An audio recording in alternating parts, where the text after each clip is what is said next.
"Ma'am, you will need to move. This seat is not meant for people like you." The words hung in the stillness of Skylux Airlines Flight 782, New York to San Francisco, spoken softly but carrying an unmistakable weight. Allison Green stood stiff-backed in the aisle, her navy uniform pristine, her arms crossed tightly in a gesture of practiced authority. Naomi Price lifted her gaze slowly from the hardcover book resting on her lap, her fingers still lightly gripping its leather spine. Her tailored suit, dark, understated, elegant, framed her tall, poised figure, every detail speaking of refinement and success. Her natural hair was pulled back neatly, a subtle diamond pin at her collar catching the cabin's muted light. But it wasn't her presence that mattered to Allison Green, it was her skin. Around them, the quiet luxury of first class pressed in. Polished mahogany paneling, crystal glasses half filled with champagne, muted conversations halting mid-sentence. A few passengers, a wealthy older couple in seats across the aisle, a silver-haired businessman nursing a scotch, lifted their eyes just long enough to witness but not intervene. One lowered his gaze quickly. Another, with an expensive phone discreetly angled, began recording. Charlotte Bennett's voice soon followed, smooth but sharp-edged, dripping with entitlement. Draped in a cream Chanel suit, pearls nestled at her throat, Charlotte leaned slightly forward from seat 2B, her words carrying easily through the uncomfortable silence. "I always sit here," she said with a hint of amusement, as if explaining something simple to a child. "Surely you understand, some traditions can't be disrupted." Naomi's pulse was steady, her breathing slow, a lifetime of practice at moments like this. She had seen this before, as a young girl watching her mother denied service at a boutique, as a law student when professors questioned the source of her scholarship, as a rising executive when colleagues doubted she could lead a boardroom. But this wasn't decades ago. Naomi Price was now the founder and CEO of Horizon Systems, a leading artificial intelligence company valued at over $3 billion 0 cents. And Skylux Airlines was in the middle of negotiating a $50 million 0 cents contract with her firm to upgrade its outdated customer service platform. The irony settled over her like a second skin. With a calm precision, she reached into her purse and pulled out her boarding pass, holding it out between two steady fingers. "2A," she said evenly. "This is my assigned seat." Allison Green's polite smile tightened.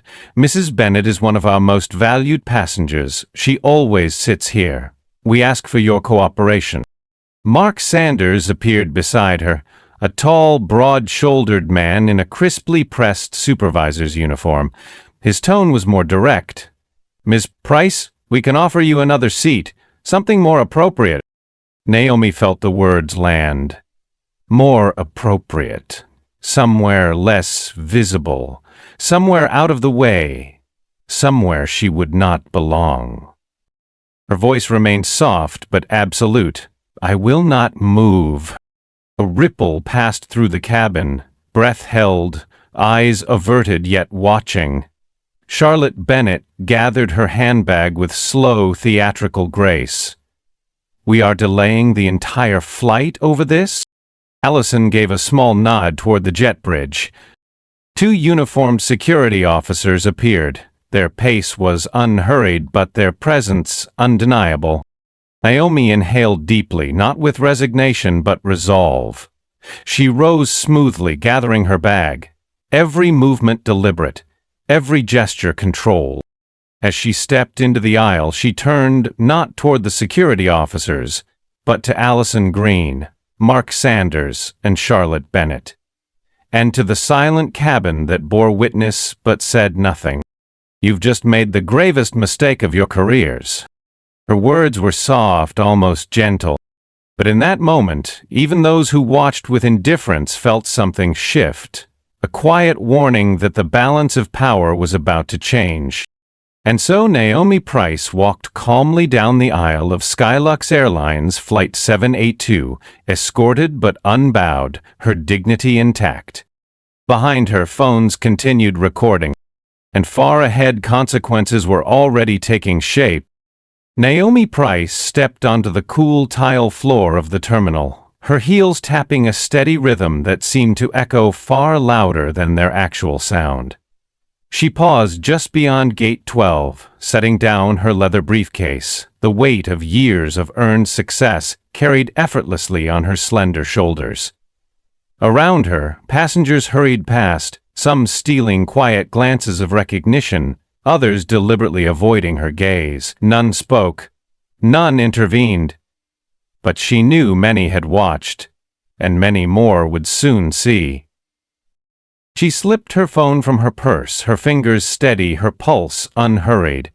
She turned the camera toward herself, framing the Skylux Airlines jet behind her in the distance, its logo gleaming in the afternoon light, unaware that its polished facade was about to tarnish.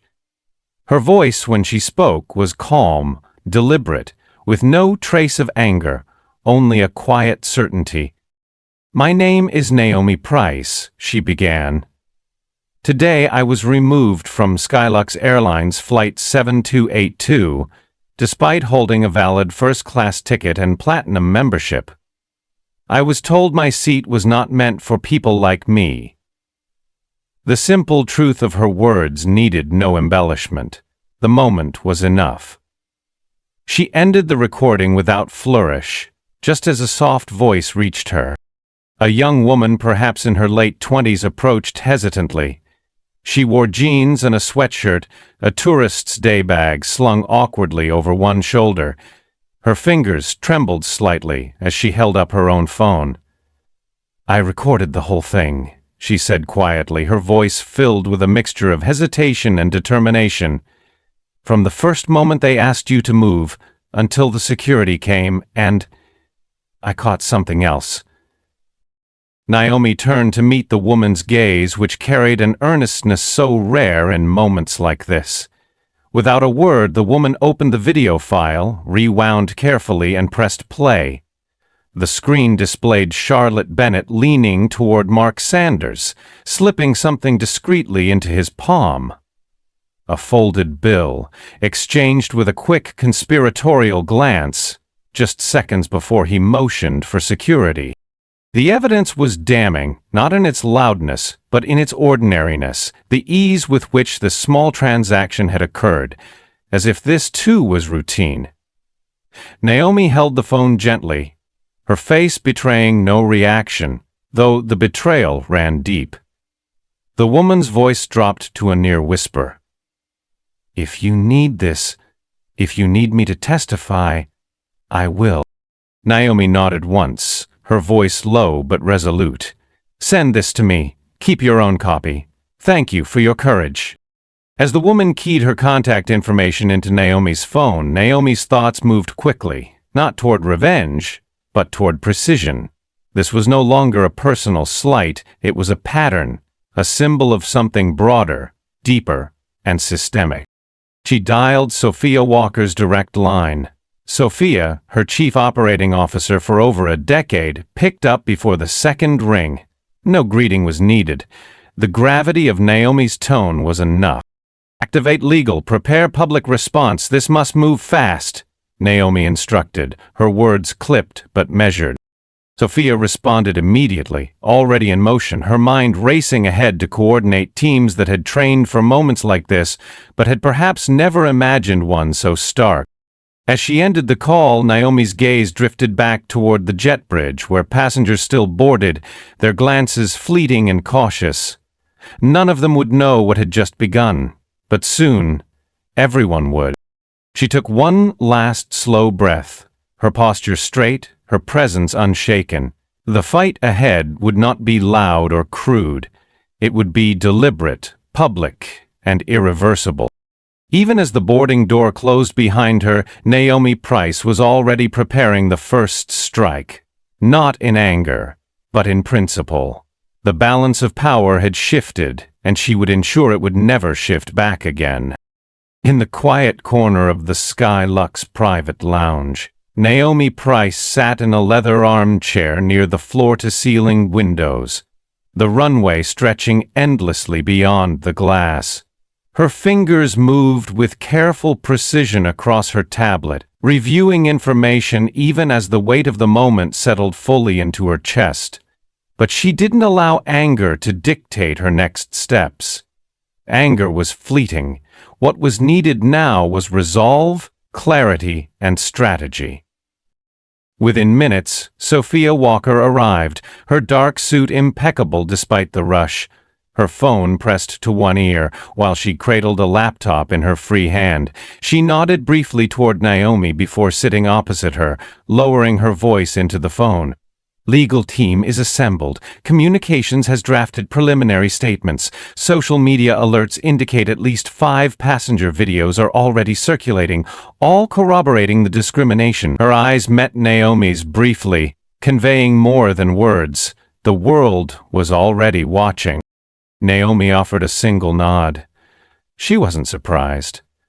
Skylux Airlines had no idea how quickly public sentiment could turn, how swiftly an injustice caught on camera could sweep across timelines and headlines alike. But she did. And that was her advantage. Carmen Reyes, the company's sharp, composed general counsel, joined them seconds later.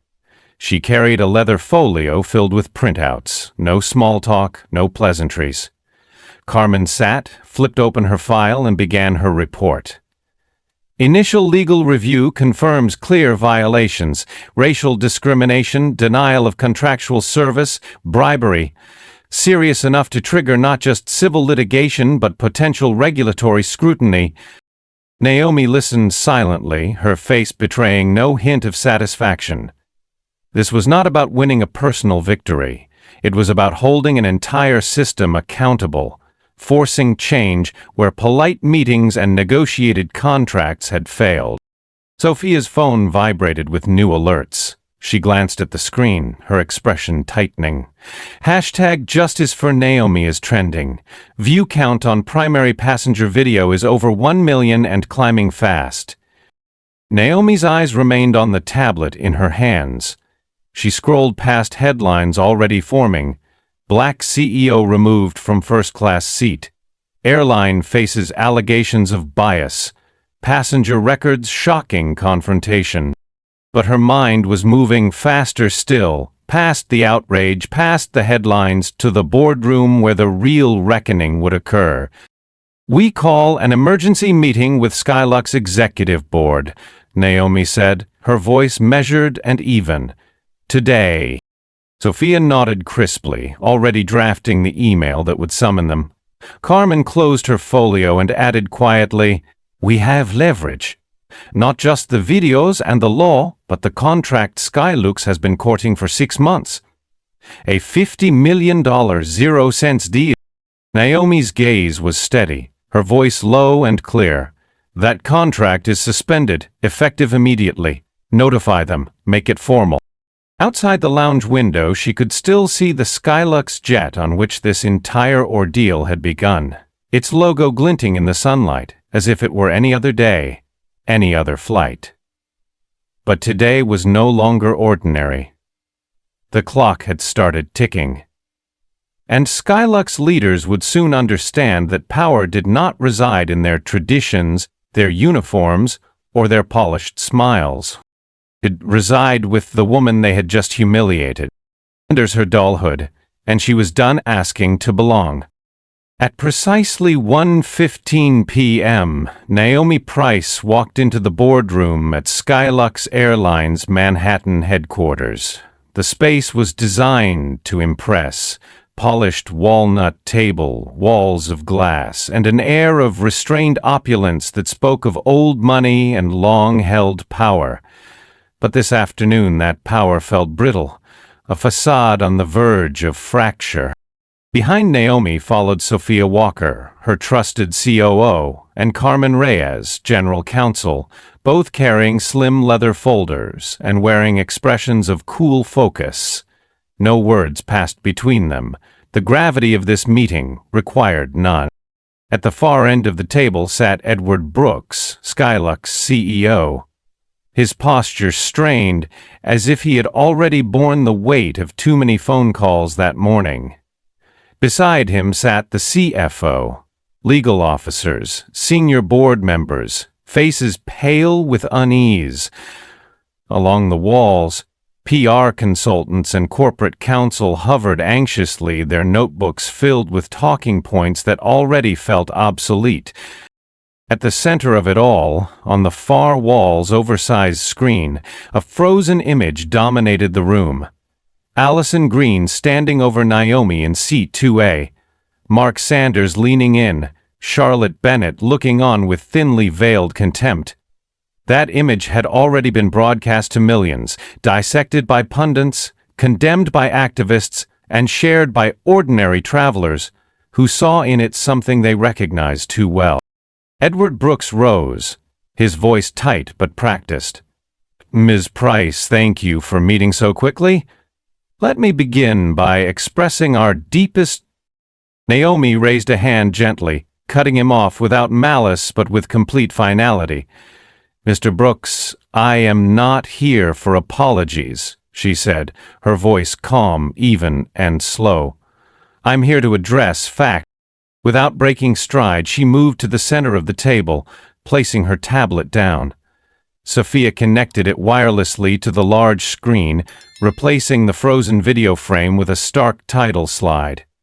"Systemic Failure at Skylux Airlines, a Case Study." A ripple of discomfort moved through the room, but Naomi's gaze remained steady. "First," she began, "your staff violated federal anti-discrimination laws when they removed me from my assigned seat, not because of a seating error, but because of a social bias that was clear, recorded, and witnessed." She advanced to the next slide, a timeline reconstructed from multiple passenger videos and transcripts showing each interaction, each phrase, including Mark Sanders' quiet but audible words to Allison Green. "Force her." "Second," Naomi continued, her voice unwavering, "your employees accepted a bribe from another passenger to escalate the removal. That action is not just unethical, it is criminal." Carmen Reyes leaned forward, speaking with precise authority. "Our review indicates that this act alone exposes Skylux to liability under anti-bribery statutes, separate from the discrimination claim." Naomi clicked again. The next slide displayed a damning bar graph. Data showing patterns of complaints and seat reassignments disproportionately affecting passengers of color across Skylux's fleet over the past year. "Third," Naomi said, "this was not an isolated incident. It is a systemic issue." By now, silence gripped the room. No one scribbled in their notebooks, no one spoke in defense. Naomi paused, her voice softening but losing none of its power. "Finally, and most critically, this is no longer just a public relations crisis. It is a governance crisis. You have already lost 14% of your market value in a single day. Advertisers are pulling campaigns, travel blogs are calling for boycotts, and the public is watching closely what you will do next." Her final words landed with the weight of both truth and inevitability. "Your tradition ends today. What happens next will determine whether this company survives or crumbles." Across the table, Edward Brooks swallowed hard, the rehearsed apologies still unsaid. The reckoning Naomi Price had promised was now fully in motion. The air inside the boardroom hung heavy, as though every executive seated at that long, polished table could feel the weight of history pressing down on their shoulders. The silence following Naomi's presentation was absolute, interrupted only by the faint hum of the projector cooling itself and the muffled traffic far below the glass tower. Naomi Price did not rush the moment. She allowed the discomfort to settle, let them sit in the gravity of what had been revealed, because understanding was part of the correction. Then she spoke, softly, slowly, with the same calm that had defined her since the first words spoken to her on that plane. "As Skylux Airlines' largest individual shareholder," she said, her gaze sweeping the length of the table, "holding 27%, when combined with my investment partners, I am invoking my right to call for an immediate emergency shareholder vote." A rustle of unease moved among the directors. Whispers exchanged under breath, but no one dared interrupt. Naomi's voice left no room for challenge, not because it was loud, but because it was undeniable. "I propose the following corrective actions," she continued, advancing the next slide on her presentation. 1. Immediate termination of the 3 employees involved, Allison Green, Mark Sanders, and the captain, who allowed their actions to stand unchallenged. Several executives shifted uncomfortably in their chairs. Naomi did not pause. 2. Permanent ban of Charlotte Bennett from all Skylux Airlines services, domestic and international, effective immediately. A sharp inhale from a director near the end of the table betrayed his personal connection to Charlotte, but Naomi's eyes did not waver. Sympathy had no place here. 3. A full public admission of discriminatory practices, with a binding commitment to implement anti-bias protocols developed by Horizon Systems, she said, her voice steady but the steel unmistakable. "This will include company-wide data audits and measurable benchmarks, not vague promises." She clicked forward again, revealing the most controversial item yet. 4. A complete 48-hour suspension of all Skylux flights to conduct mandatory employee-wide equity in action training overseen directly by Horizon Systems. The CFO, pale and sweating now, could no longer hold back. "Ms. Price, a 48-hour grounding would cost this company tens of millions in revenue." Naomi met his gaze directly. "How much will you lose if the stock falls another 30%, or if a class action lawsuit proceeds, or if federal regulators intervene?" The question hung in the air, rhetorical but devastating. "And finally," she said, her voice softening yet still sharp, 5. The immediate creation of an independent passenger equity oversight board with full audit and enforcement powers, reporting directly to shareholders, not management." At that, even Edward Brooks could no longer conceal his discomfort. He leaned forward, hands clasped as if in silent prayer. "Ms. Price, Naomi, these demands are severe," he said, grasping for words that could soften her stance.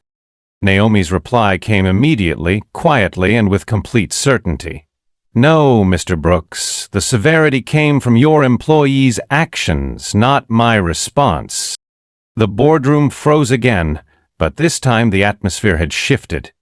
Naomi was no longer simply a passenger removed from a plane. She was now the architect of Skylux's future. Or its demise. Her closing words were low and precise, ensuring no one misunderstood. "The public no longer believes in apologies. They believe in action. Visible, measurable, accountable action. You have a choice. Adopt these measures today, or prepare for your shareholders, customers, and regulators to make that decision for you." Sophia Walker and Carmen Reyes exchanged a brief glance, one of absolute readiness. Naomi closed her presentation. The board members sat motionless for a moment longer, confronted not just by a woman they had underestimated, but by the undeniable truth that tradition would no longer protect them.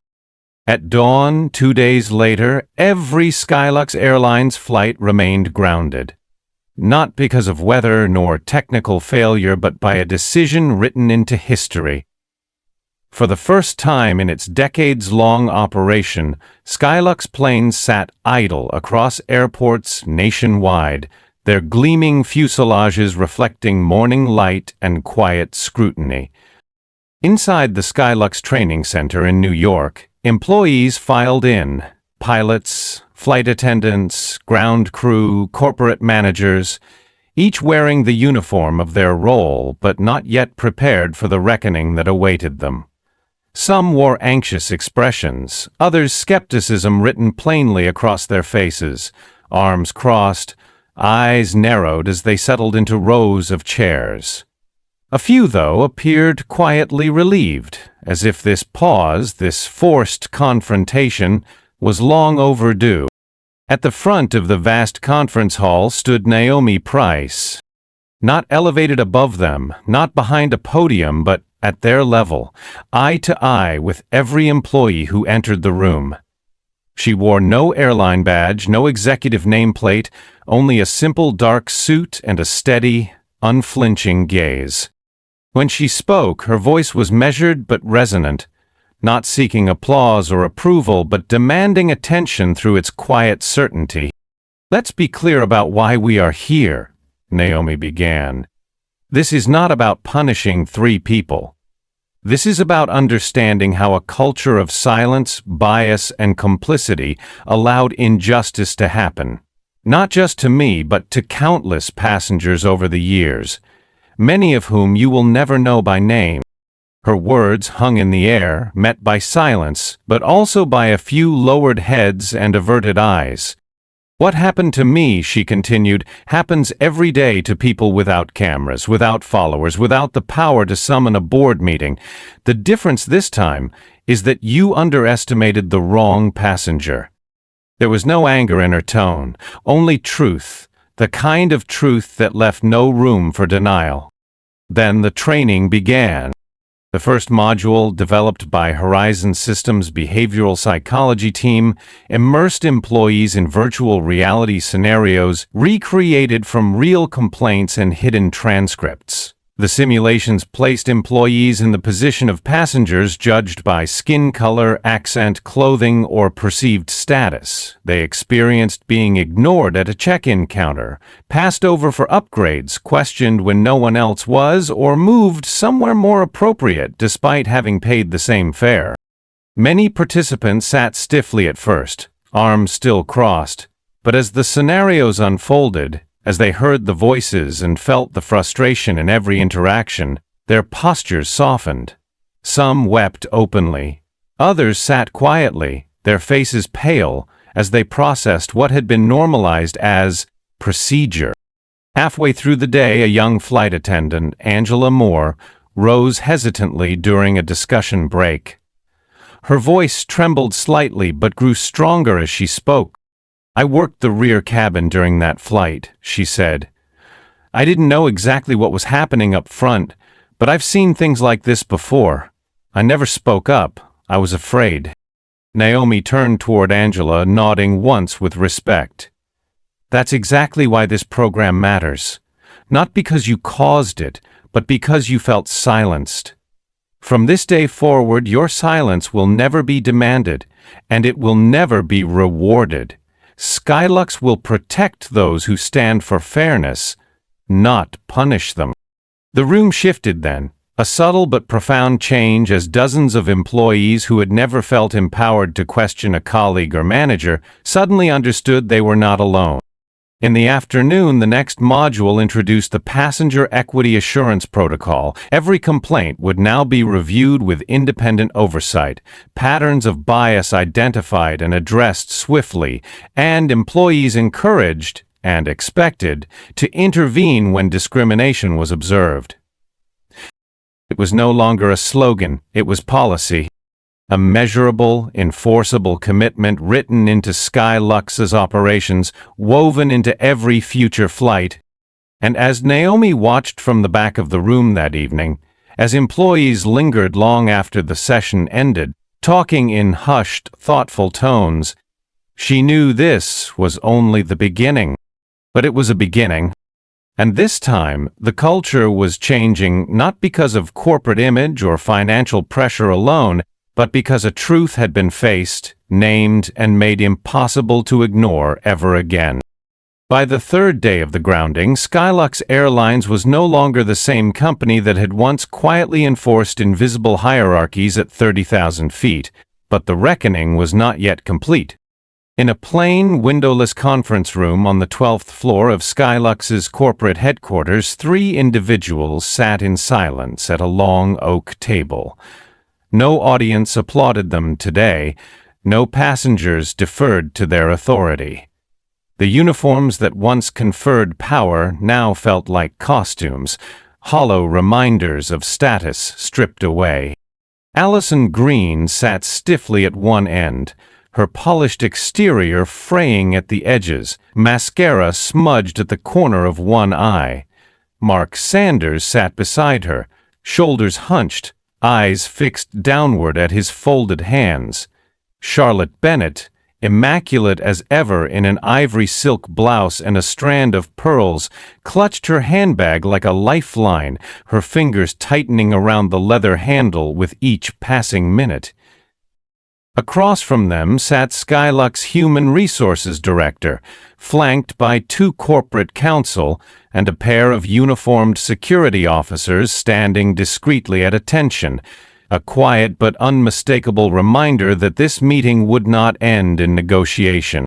The HR director began without preamble, her tone formal but implacable. After a comprehensive investigation, including review of video evidence, passenger testimonies, and data analysis conducted by Horizon Systems, we have determined that your actions represent not only a violation of company policy but breaches of federal anti-discrimination and anti-bribery statutes. Her eyes moved first to Allison Green. "Ms. Green," she continued, her voice steady and devoid of sympathy, "you leveraged your position as lead flight attendant to unjustly target a paying passenger based solely on race and appearance. You escalated a situation that should never have existed, undermining both company values and federal law." Allison inhaled sharply as if to object, but no words came. The truth was too plain. Then to Mark Sanders. "Mr. Sanders, as cabin supervisor, you failed in your duty to protect the rights and dignity of a passenger. Your directive, force her, was captured on multiple recordings. That decision will define your tenure and your legacy." Mark closed his eyes briefly, jaw tight, but remained silent. Finally, the HR director turned to Charlotte Bennett. "Mrs. Bennett, as a valued frequent flyer, you are entitled to courtesy, not to manipulate or subvert our crew's authority. The recording clearly shows you offering a cash bribe to staff in an attempt to displace another passenger. This act alone warrants your permanent ban from Skylux Airlines and all of our global partner networks." Charlotte's expression, once cool and composed, flickered then, a brief tremor at the corner of her mouth. But even she could not deny what had been captured on film and shared with millions. The HR director concluded calmly but decisively, "Effective immediately. Ms. Green and Mr. Sanders, your employment is terminated. Mrs. Bennett, your privileges are revoked, and your actions have been reported to federal authorities for potential prosecution. All three of you are permanently prohibited from flying with Skylux Airlines or participating in any future loyalty or elite customer programs." A heavy silence filled the room, broken only by the soft shuffle of chairs as the two security officers stepped forward. "Please gather your belongings," the HR director added. Allison Green's tears came first. Silent at first, but quickly becoming uncontrollable sobs as she realized that her career, her uniform, her position, all of it was gone. Mark Sanders stood more slowly, his face pale, his movements mechanical. Charlotte Bennett hesitated a moment longer, her fingers tightening once more on her handbag before she rose, her eyes flashing briefly toward the HR director with a look that mixed defiance and fear. But this time, defiance would not save her. As they were led quietly down the hall past rows of watching employees, there were no whispered words of sympathy, no averted eyes. Their departure was not celebrated, but it was necessary. This was not cruelty, it was accountability. And for the first time in Skylux history, that accountability had become visible, deliberate, and irrevocable. 6 months had passed since Naomi Price had been escorted from Seat 2A. In that short but transformative span, Skylux Airlines had shed the skin of its old culture and begun to inhabit a new one, tentative, imperfect, but real. The change was visible in small, quiet ways. Flight attendants greeted every passenger by name, regardless of the cut of their clothes or the color of their skin. Gate agents no longer looked past passengers who didn't fit a certain profile. They looked at them, acknowledged them. Complaints were reviewed swiftly, patterns examined carefully using Horizon Systems analytics, and bias, invisible and pervasive, was now measurable, trackable, and no longer tolerated. Inside Skylux's new employee training facility, a building that had once been a neglected warehouse near LaGuardia Airport, there was now a space filled with light, conversation, and reflection. On one wall hung a simple but striking plaque. Its inscription read, "In honor of those who refuse to surrender their seat and those who refuse to surrender the fight for dignity." Naomi Price stood quietly before that plaque one afternoon, her reflection caught in its polished surface, her expression contemplative. Edward Brooks, still Skylux's CEO but a humbler, transformed figure, approached at a respectful distance. His voice, when he spoke, carried genuine gratitude. "You didn't just help us survive, Naomi," he said. "You helped us become something worth surviving." Naomi turned to him, her smile faint but warm. "The work isn't finished, Edward," she replied gently. "It never is." Outside, a new class of flight attendants was gathering for orientation. They were young and old, black and white, Latino and Asian, men and women, some openly queer, some visibly Muslim, some wearing no obvious badge of difference, but all visibly present, seen, and welcomed. Among them, a young black woman caught sight of Naomi and whispered to a colleague, "That's her, the woman from the video." But to them, Naomi Price was more than just a headline or a symbol.